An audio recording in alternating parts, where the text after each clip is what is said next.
नमस्कार दोस्तों, हमारे हिंदू धर्म में कामदा एकादशी व्रत का खास महत्व है।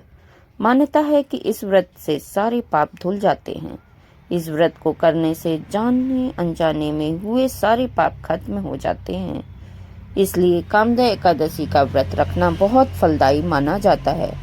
यह व्रत पापों से मुक्ति दिलाता है। कामदा नाम का अर्थ ही है इच्छाओं को पूर्ण करने वाला।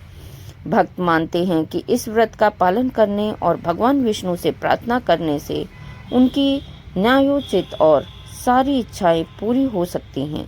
इसलिए यह व्रत जीवन के विभिन्न पहलुओं, व्यक्तिगत, व्यावसायिक या आध्यात्मिक में सकारात्मक परिणाम चाहने वाले के लिए महत्वपूर्ण है।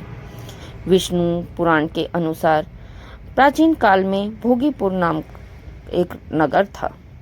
वहाँ पूर्णिक नामक राजा राज्य करते थे। इस नगर में अनेक अप्सरा, किन्नर और गंधर्व का भी वास था। उनमें से एक ललिता और ललित के बीच अत्यंत आपसी स्नेह था। एक दिन गंधर्व ललित दरबार में गाना गा रहा था कि अचानक उसकी पत्नी ललिता की याद आ गई।